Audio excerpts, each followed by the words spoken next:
Resenha do TJSC.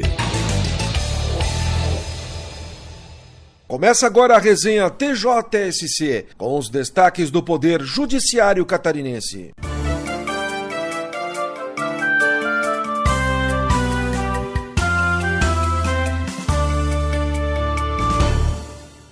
Júri da comarca de São Miguel do Oeste condena homem pela prática de feminicídio. Mais informações com o repórter Gustavo Falu. O juiz Márcio Luiz Cristófoli, em sessão do Tribunal do Júri da comarca de São Miguel do Oeste neste mês, aplicou pena de 30 anos de reclusão em regime fechado a um homem indiciado pelo crime de homicídio triplamente qualificado. Responsabilizado pelo assassinato de sua companheira em 27 de novembro de 2015, o réu foi condenado pela prática de feminicídio. Este foi o primeiro caso de reconhecimento desse tipo de crime naquela comarca. O Ministério Público esteve representado pelo promotor de justiça Alexandre Betti Neto, enquanto a defesa do réu foi exercida pelo defensor público Rodrigo Santamaria Saber.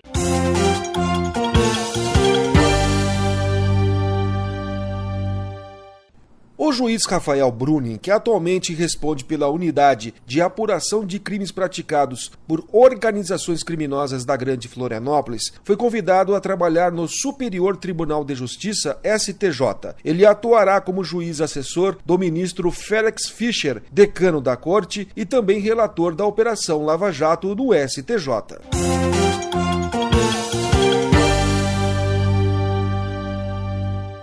Vários órgãos julgadores do Tribunal de Justiça aproveitaram as sessões realizadas nesta semana para manifestar pesar e solidariedade aos familiares das vítimas do trágico acidente aéreo ocorrido na Colômbia, que vitimou a delegação da Chapecoense, jornalistas e aeroviários. Assim aconteceu com a segunda Câmara Criminal e a recém-instalada Câmara de Agravos Internos de Recursos Constitucionais, além da primeira Câmara Criminal, primeira Câmara Cível e a quarta Câmara Criminal do TJ. Todos manifestaram pesar pelo trágico acidente.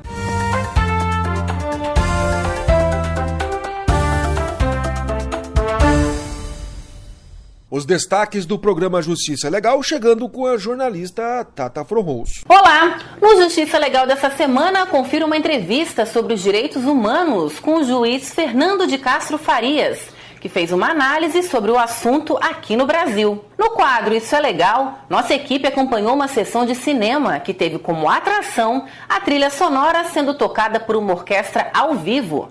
Tem também um giro de notícias sobre os principais assuntos do judiciário catarinense. E ainda fomos conferir o segundo colóquio da Primavera, que falou sobre a democracia direta participativa a partir da discussão, aprovação e modificação do plano diretor de Florianópolis como um caminho para a sustentabilidade da cidade.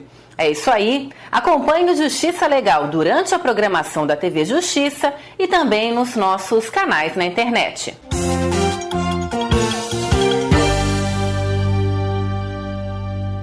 Igreja que invadiu terreno alheio para construir seu templo indenizará particular. Detalhes com o repórter Gustavo Falu. A segunda Câmara de Direito Civil do Tribunal de Justiça de Santa Catarina condenou a Mitra Metropolitana a indenizar cidadã em R$50 mil após edificar um templo religioso em parte de seu imóvel, localizado na Grande Florianópolis.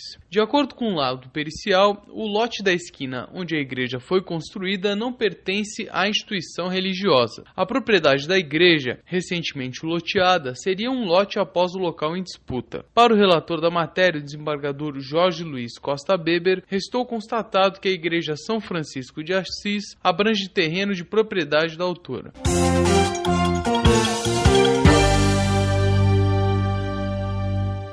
O Tribunal de Justiça instalou na tarde desta quarta-feira, dia 30, sua Câmara de Agravos Internos em Recursos Constitucionais. A sessão inaugural do mais novo órgão julgador do TJ foi comandada pelo primeiro vice-presidente, desembargador Alexandre Divanenko, com a participação dos desembargadores Sérgio Isidoro Eil e Jami Ramos, respectivamente segundo e terceiro vice-presidente, todos membros natos da Câmara. A Câmara de Agravos Internos em Recursos Constitucionais foi criada neste ano por decisão do Pleno do TJ. O objetivo de sua instituição é dinamizar a atuação do órgão especial e ajustar procedimentos regimentais do Tribunal de Justiça aos ditames do novo Código de Processo Civil. De agora em diante, os agravos internos interpostos de decisões do segundo e terceiro vice-presidentes do TJ em recursos especiais e extraordinários, assim como os embargos de declaração opostos contra seus acórdons, serão matérias de sua competência.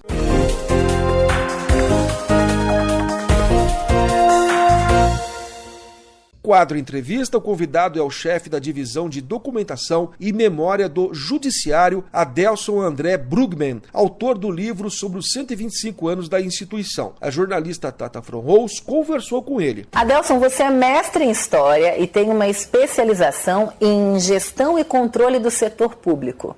Há 10 anos você é o responsável pelo setor de documentação do TJ. É tempo, hein? Bastante tempo.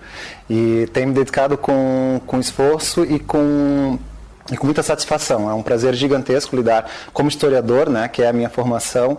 Como historiador, lidar com documentação é um privilégio. Eu me sinto privilegiado diante dos meus colegas que muitas vezes estão nas salas de aula. Eu me sinto privilegiado por poder ter contato com documentos do século XVIII, XIX e XX de uma instituição tão importante que conta a história dos catarinenses como é o Poder Judiciário de Santa Catarina. Como foi fazer esse trabalho de resgate da história dos 125 anos do Tribunal de Justiça de Santa Catarina? Então, a Diretoria de Documentação e Informações e o Núcleo de Comunicação da Presidência do Tribunal de Justiça, nos idos de 2015, planejaram as comemorações dos 125 anos e dentre essas comemorações nós teríamos 2 produtos.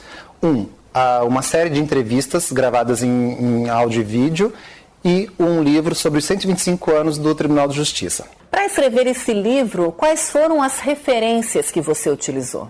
Nós utilizamos como desculpa ou pretexto dos 125 anos para contarmos uma história não só do Tribunal de Justiça de Santa Catarina, mas como também a justiça no Estado de Santa Catarina, ou seja, recuar além dos 125 anos, né? Então nós recuamos a 1500 para compreendermos o século XVI e XVII, a justiça portuguesa no Brasil durante todo o período colonial, as suas subdivisões, que comarcas que faziam parte do território brasileiro, como que ele estava subdividido e, por fim, a criação da comarca da Ilha de Santa Catarina, em meados do século XVIII.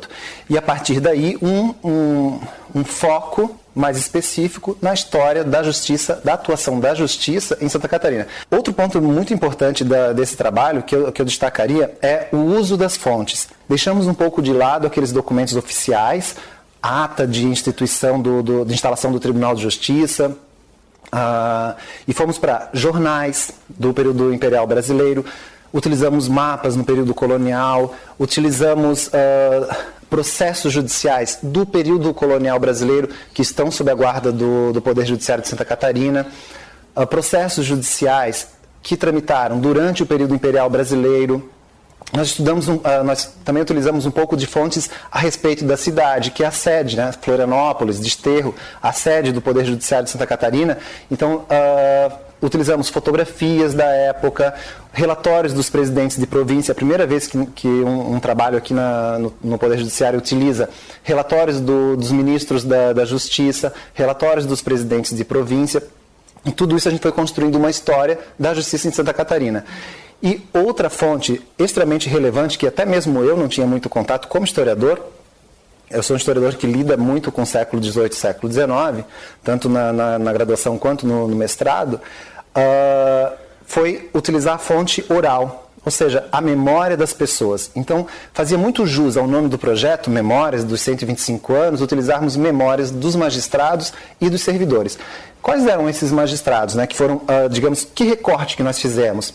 nós selecionamos os magistrados, os ex-presidentes do Tribunal de Justiça. Para teres uma ideia, os nossos entrevistados, eles ingressaram já a maior parte é de aposentados, né? São ex-presidentes e magistrados aposentados.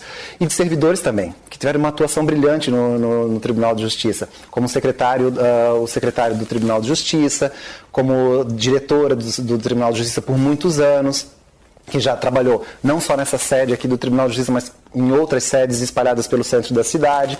Então, essas pessoas que, digamos que trabalham desde a década de 50, 60 no Judiciário Catarinense, ou seja, eu consigo recuar com a memória dessas pessoas, eu consigo, digamos que, lançar luz sobre uma parte da história do Judiciário Catarinense por meio da memória delas, desde a década de 50, ou seja, desde meados do século XX. A íntegra da entrevista pode ser acompanhada nas redes sociais do Tribunal de Justiça de Santa Catarina.